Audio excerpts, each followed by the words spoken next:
Baik, Assalamualaikum warahmatullahi wabarakatuh. Selamat pagi, Ibu dan rekan-rekan semuanya. Kami dari kelompok 6 yang beranggotakan saya sendiri, Salsabila Putri Maharani, dan rekan saya yang lainnya adalah Muhammad Faisal Edison, lalu ada Siti Atika Zahra, Viola Oktavifa Syares, dan Novina. Pada kesempatan kali ini, kami akan mempresentasikan terkait aspek manajemen dan sumber daya manusia dari Nanamyo.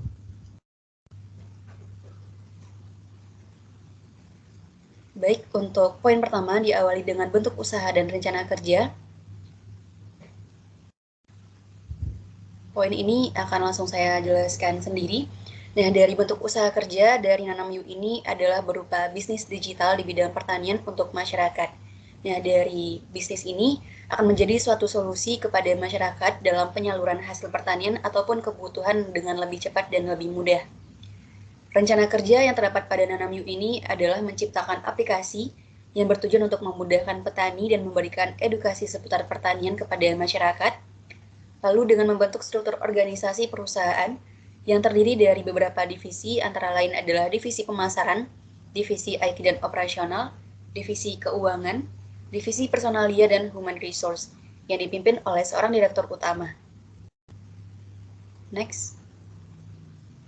Berikut adalah bagian dari struktur organisasi Nanamyu, diawali dengan direktur utama yang memimpin keempat divisi, lalu ada divisi personalia dan human resource yang dipimpin oleh seorang manajer, dengan seorang karyawan adalah personalia dan human resource.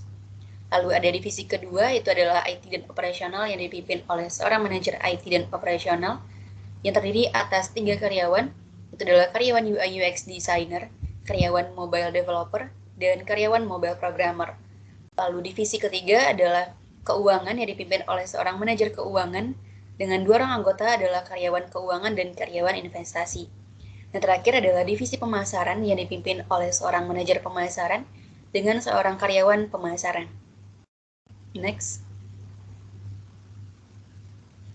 Dari struktur organisasi ini terdapat koordinasi yang diharuskan dari satu orang pimpinan dan karyawan, di mana ada dua bentuk koordinasi, adalah koordinasi hierarkis dan koordinasi fungsional. Nah, dari Nanamyu ini memilih struktur organisasi hierarkis atau vertikal, sehingga bentuk koordinasinya adalah manajer IT dan operasional, lalu manajer pemasaran, manajer keuangan, manajer personalia, dan human resource dikoordinasikan oleh seorang direktur utama. Implementasi disesuaikan dengan job description dari masing-masing pekerja atau karyawan. Nah, setiap manajer akan memastikan proses implementasi pada departemen yang dia pertanggungjawabkan.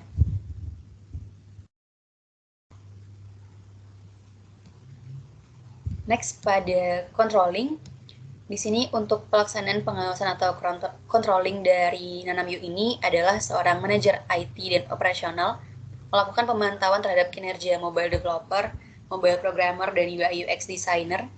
Lalu pada divisi pemasaran melakukan pemantauan terhadap divisinya, yaitu kinerja dari karyawan pemasaran. Dan pada divisi personalia dan human resource, seorang manajer akan melakukan pemantauan terhadap bagaimana kinerja karyawan personalia dan human resource. Lalu ada divisi keuangan, di mana manajernya akan melakukan pemantauan terhadap kinerja karyawan keuangan dan investasi. Dan setiap manajer tersebut akan dipantau oleh seorang direktur utama untuk pengawasan bagaimana kinerja dari masing-masing divisi. Dan seorang manajer akan melakukan pelaporan terhadap hasil kinerjanya kepada direktur utama.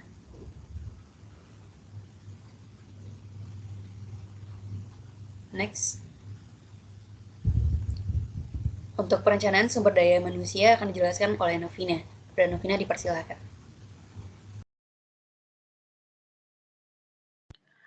Baik, selanjutnya untuk perencanaan dari sumber daya manusia, yaitu untuk rekrutmennya ini, Nanamyuk menggunakan metode terbuka dengan memanfaatkan media sosial seperti Instagram, TikTok, Twitter, dan lain-lainnya untuk penyebaran informasi dan media cetak. Nah, untuk sumbernya itu karyawan yang direkrut berasal dari luar perusahaan, yaitu disebut sebagai sumber eksternal. Sumber eksternal yang diterima adalah lulusan dari perguruan tinggi. Untuk tahapannya itu, pertama itu menentukan kebutuhan posisi, yang kedua merencanakan rekrutmen, yang ketiga penyebaran informasi lowongan kerja, yang keempat melakukan proses seleksi dan memilih pelamar kerja yang cocok. Next.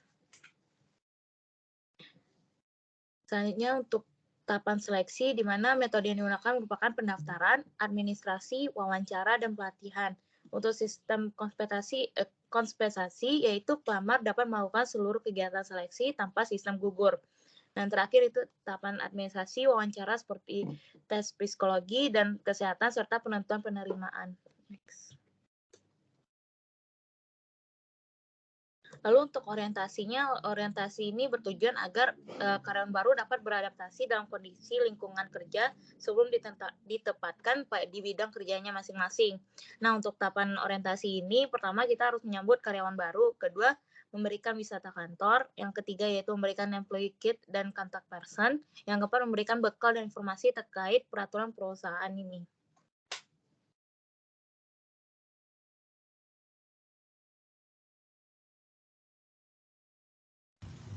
Oke, baik. Terima kasih, Novina. Selanjutnya adalah poin bahasan terkait produktivitas, pelatihan, dan pengembangan yang akan dijelaskan oleh Siti Atika Zahra dan Viola Altarifa Syares. Dipersilakan kepada Siti Atika dan Viola.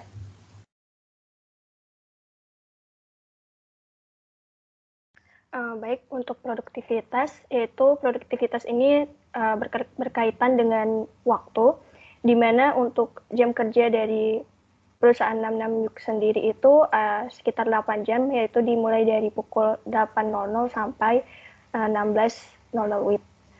Dengan Departemen Pemasaran itu mencapai target keuntungan tepat waktu. Selanjutnya itu sumber daya manusianya, yaitu pekerja bersikap profesional, memiliki sikap loyalitas, kreatif dan juga inovatif, dan menggunakan logika untuk penyelesaian permasalahan, dan selalu meningkatkan diri untuk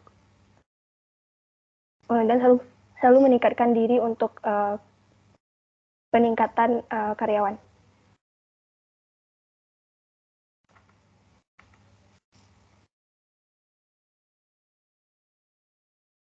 Selanjutnya itu ada sarana.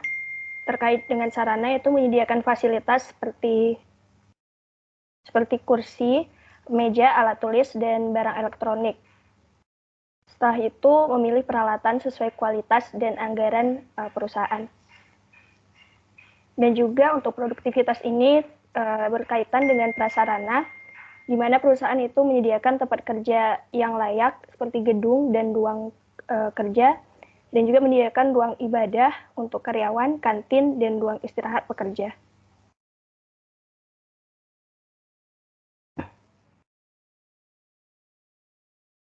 Selanjutnya itu ada pelatihan dan pengembangan. Untuk pelatihan dan pengembangan sendiri itu ada beberapa tahap, yaitu untuk proses pelatihan ditentukan dulu kebutuhan karyawan untuk melanjutkan proses pelatihan.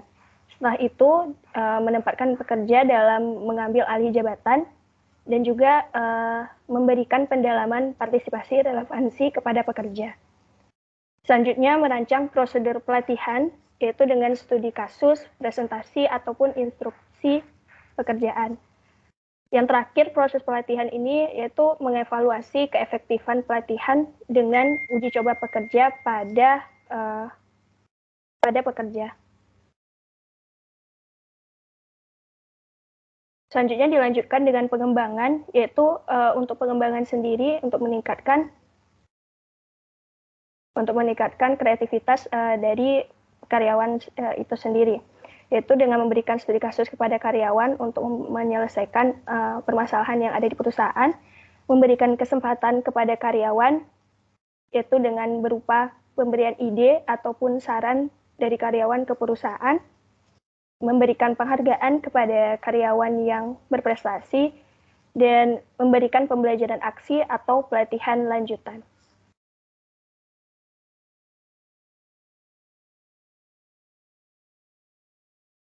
Baik, dikembalikan kepada Salsa. Baik, selanjutnya mengenai prestasi kerja pada poin bahasan ini akan dijelaskan oleh Viola. Dipersilakan, Viola. Terima kasih kepada moderator. Untuk selanjutnya itu adalah pembahasan mengenai prestasi kerja. Untuk teknik penilaian kerja yang digunakan adalah BAS. Metode ini digunakan untuk melihat standar perilaku karyawan dalam menyelesaikan pekerjaannya dan melayani customer, baik secara langsung maupun tidak langsung. Kenapa metode ini dipilih? Karena ini merupakan berupa sistem rating angka sehingga bisa diisi oleh customer. Adapun kategori penilaian prestasi kerja mencakup keterampilan, tanggung jawab, disiplin, sopan, jujur, dan lain sebagainya. Kembalikan kepada moderator. Baik, terima kasih kepada Setia Tika dan Viola. Selanjutnya untuk poin bahasan terakhir. Next.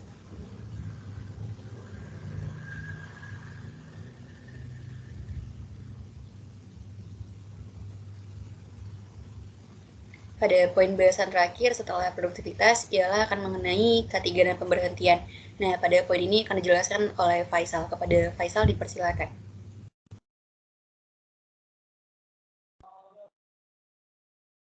Selanjutnya pada poin keselamatan dan kesehatan lingkungan kerja, itu ada beberapa poin yang harus kita perhatikan. Yang pertama, sebelum melaksanakan aktivitas dilakukan briefing awal terlebih dahulu untuk mengingatkan kembali standar operasional prosedur yang telah ditetapkan oleh perusahaan. Selanjutnya ada karyawan pada setiap departemen yang bekerja menggunakan komputer diharuskan memakai kacamata anti radiasi untuk menjaga kesehatan mata dikarenakan perusahaan kita merupakan perusahaan digital. Selanjutnya, karyawan diharuskan menjaga kebersihan dan kenyamanan tempat kerja. Poin selanjutnya adalah ruang kerja harus ditinggalkan dalam keadaan bersih dan rapi. Selanjutnya, pekerja laki-laki harus memiliki potongan rambut yang rapi. Yang poin terakhir adalah pekerja perempuan wajib mengikat rambut bagi yang tidak menggunakan jilbab. Selanjutnya pada poin yang terakhir, next. Selanjutnya ada beberapa hal yang menyebabkan karyawan dapat diberhentikan. Penyebab diberhentikan atau diputuskannya hubungan kerja antara pihak perusahaan dengan pekerja dapat terjadi karena beberapa alasan. Yang pertama yaitu ketika seorang karyawan mengalami meninggal dunia. Selanjutnya kontrak kerja telah berakhir. Selanjutnya pengajuan pensiun dini oleh pekerja sendiri. Selanjutnya kondisi kesehatan yang tidak memungkinkan sehingga pekerja tidak dapat melanjutkan aktivitas seperti biasa. Selanjutnya ada pelanggaran berat atau ringan dari pekerja yang melewati batas yang ditentukan oleh perusahaan. Mungkin sekian dari yang bagian kesehatan kerja. Dikembalikan. Baik, terima kasih kepada Faisal untuk pembahasan dari K3 dan pemberhentian. Sekian pembahasan kami terkait aspek manajemen dan sumber daya manusia di Nanamyu. Mohon maaf apabila ada kesalahan dan terima kasih atas kesempatan dan perhatian yang telah diberikan. Diakhiri dengan wabillahi taufik wal hidayah. Wassalamualaikum warahmatullahi wabarakatuh.